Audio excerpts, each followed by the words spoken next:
cracking on with an Indian on a motorbike.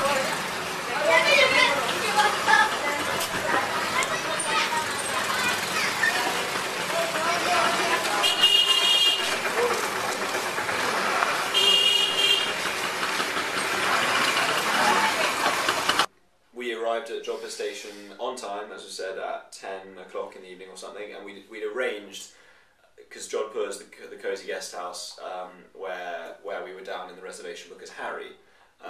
So we were being met at the station by someone who thought I was called Harry. So who we thought was called Joshi, as the email had been signed off. Because we'd received an email the day before, kind of a two-liner in quite broken English that literally just like no capital letters, barely any punctuation, barely a spacing between the words. No punctuation at all. Okay, sorry, yeah, no capital letters. Space bars occasionally. And it just said, "Dear Harry, I will pick up you station. Thank you, Joshi."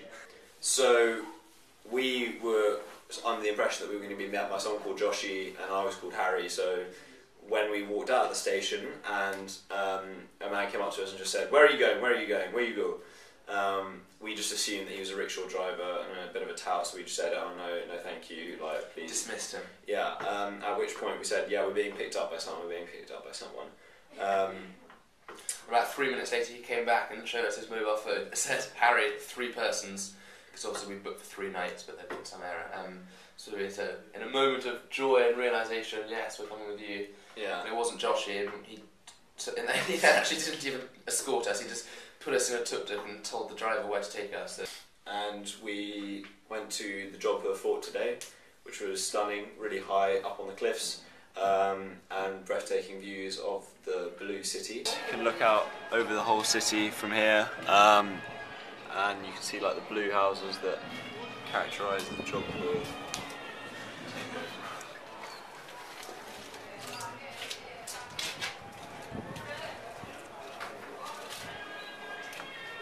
Massive wall, which was built in the 1400s, and then a lake down there. It's pretty impressive. Apparently no one was ever able to get in here, and that's the view down. What do you reckon, Ross? I think probably the most impressive fort we've seen so far. And we've seen a few.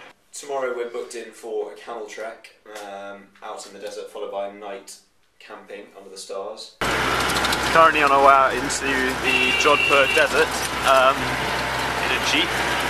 Our driver is quite aggressive, put it mildly. Little children waving at us. Oh, over we go.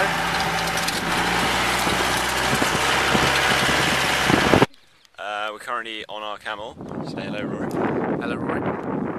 Classic. Currently on the camel in the middle of the desert. That being a road, that being a house. Here's one of our many followers who've been saying hello to us. Hello, mate.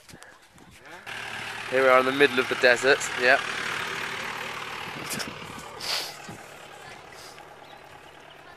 It's incredibly quiet and incredibly peaceful.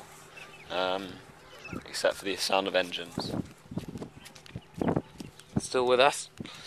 We are still on the camel and have made our way out from kind of urban area and have actually got into a bit of desert, and the sun's just setting over there in the distance. It's a pretty amazing view all around. We've still got our lone fan in tow. But it's so quiet. So this is the evening of the camel trek, and we are sleeping on top of a guy called Shiva's house. So it's freezing cold because we're in the middle of the Rajasthani desert. We're amongst the Bishnoi villages where they're all, you know, the man who was saying with his 25, he's never eaten a single piece of meat in his life. You know, they drink opium tea and they don't kill any animals for any reason. From Jodhpur to Udaipur we took the night bus, which was interesting experience. Took about 10 hours and we spent the whole evening on it, as you'd expect, but it consisted of basically a shelf which wasn't quite long enough for either of our legs, so we were kind of cramped up as a two, and several stops, even though the bus was full, about 20 Indians would just get on and refuse to believe that there is no room at the inn. I'm sorry, guys.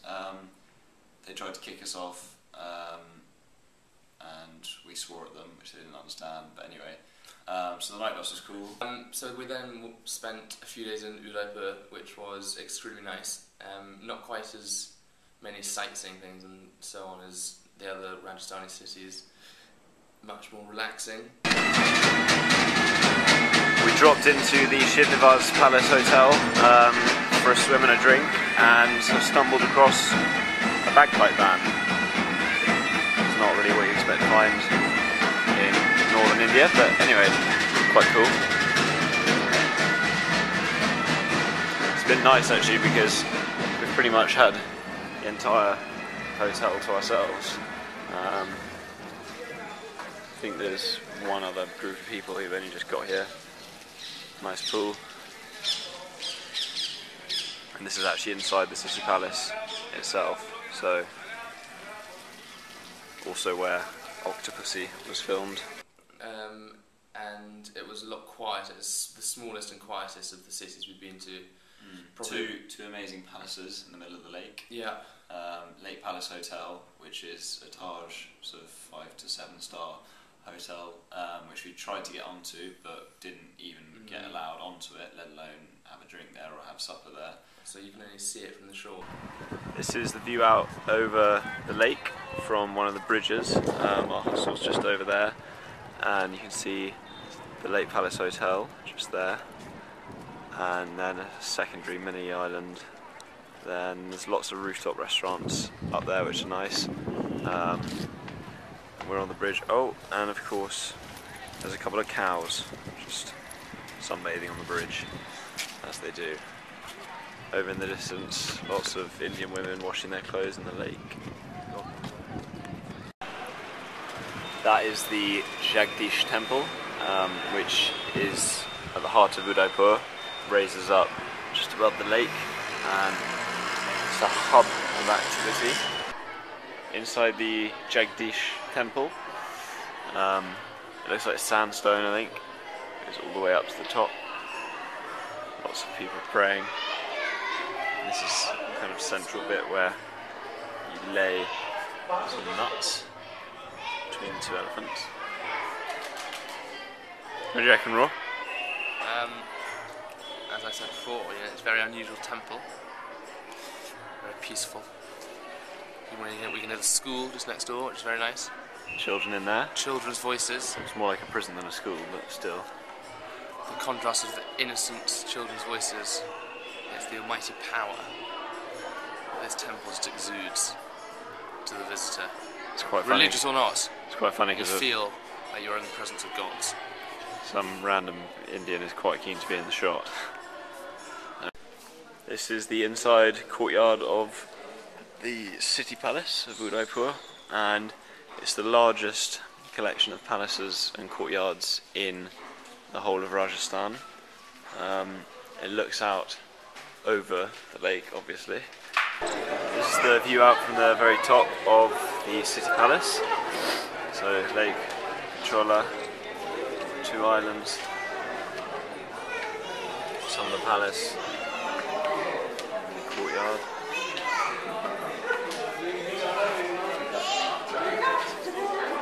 But it was all good fun, and we saw the few sites there were and watched Octopussy a lot of times because Octopussy was filmed there. And then we moved on to Mumbai, to the direct train.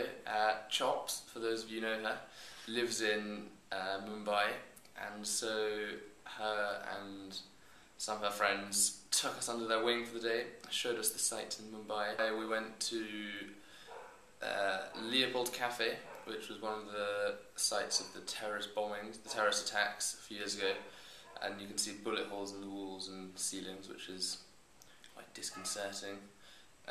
We went to a market, which is a huge area, which is all just a market. Each street sells different things, and down the car alleyway there's hundreds of car parts and garages.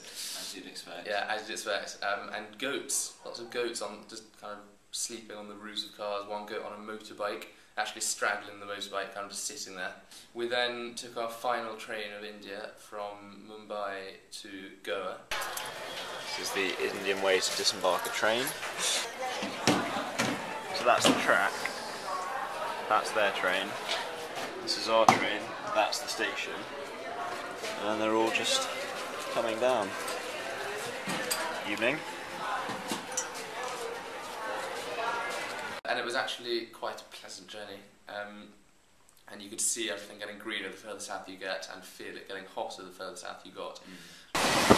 Here we are on our way to Goa after 12 hours of the train and about half an hour left, and it's a lot greener.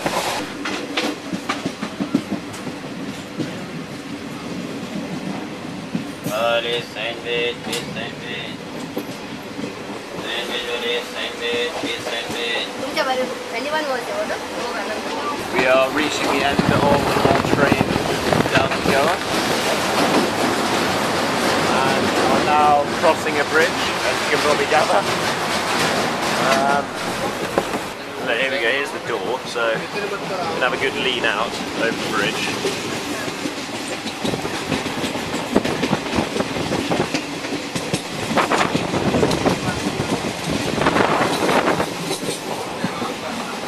That chap is demonstrating. Unfortunately, we took 0 videos in Goa because we were lying on the beach being lazy and bodyboarding and kayaking and Just doing fun things in the sun. Fun in the sun. Unfortunately, the India chapter has come to an end. We are now in a hostel very close to the airport, about 10 minutes away. I'm surprised, in fact, that we haven't had any planes fly over during the video.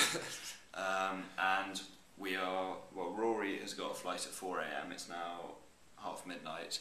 So Rory is getting a taxi at... I phoned the taxi company, or the people at the hostel downstairs phoned for me, and the plan that they've come up with is that the taxi driver arrived here about an hour ago, and he introduced... For a taxi 4 hours from now. For a taxi about 4 hours.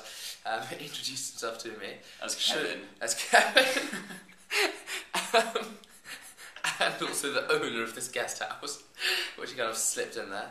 And then showed me where he was sleeping, and gave me my instructions, which are to go down whatever time I want my taxi, to go downstairs, knock on his door, wake him up and tell him where I want to go. So I'm actually going to have to... I wanted to leave here at 2:45, and then I said to him, no, I want to leave at 2:45, but if I knock on your door then we won't leave till 3. He said, well, wake me up at 2:30 then. So Rory will be heading downstairs to the ground floor in 2 hours' time, after 1 hour's sleep probably. To knock on Kevin's door. Yeah, to wake up his driver to take him to the airport that he's being paid to do.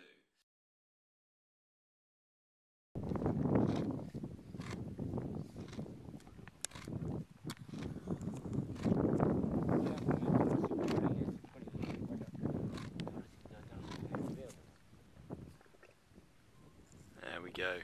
Good meal.